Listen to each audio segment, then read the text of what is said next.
আজকের কাশিনী সর্বস্তরের মানুষ, আমাদের ছাত্র জনতা, যুবক ভাই বোনেরা, আওয়ামী লীগ অঙ্গন স্বাধীন সংগঠন, মুক্তিযুদ্ধ সহ বঙ্গবন্ধু প্রেমিক সকলকে আমি অভিনন্দন জানাই। প্রথমে আপনাদের কাছে একটু ক্ষমা চেয়ে নিই।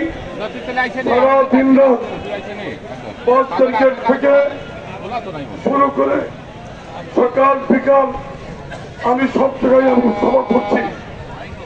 আমাদের প্রিয়নেত্রী বঙ্গবন্ধু কন্যা বিশ্বনেত্রী মানবতার মা যে বাংলাদেশকে বিস্ময় করেছে, আজকে তাকে কিভাবে 5ই আগস্ট আপনারা দেখেছেন জোরপূর্বক আজকে তাকে দেশের বাইরে পাঠানো হয়েছে। আমরা আজকের এই সভা থেকে আমরা তীব্রভাবে নিন্দা করছি।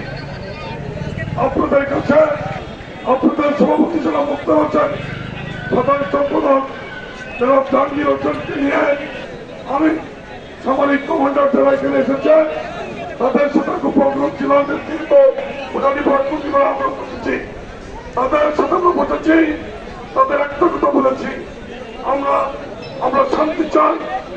বাংলাদেশের কোথায় কি করেছে সেটা এই মুহূর্তে আমরা দুঃখ প্রকাশ করছি, কিন্তু দুঃখের মাটিতে আমরা কোন ছাত্রী কর্মকাণ্ড রাষ্ট্র সম্পদ নষ্ট আমাদের বাড়ি করে হামলা যদি কোনো জামাত দুর্নীতি করে আমরা তাদের ছেড়ে দেবো না। আমরা তাদের বলে কিছু বলেছে আপনারা শান্ত হবে, সকল কর্মকাণ্ড চালিয়ে যান।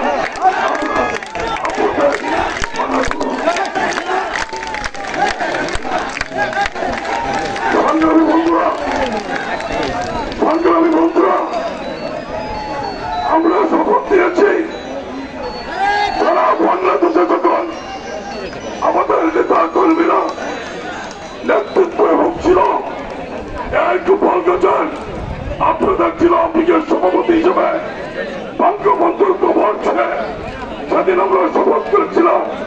বঙ্গবন্ধু আমরা শপথ করছি আজকে প্রমাণ করলেন যে বিশ্বনেত্রী মানবতার মা জননেত্রী শেখ হাসিনাকে বাংলাদেশের না ফিরানো পর্যন্ত আমরা কেউ ঘরে ফিরে যাব না।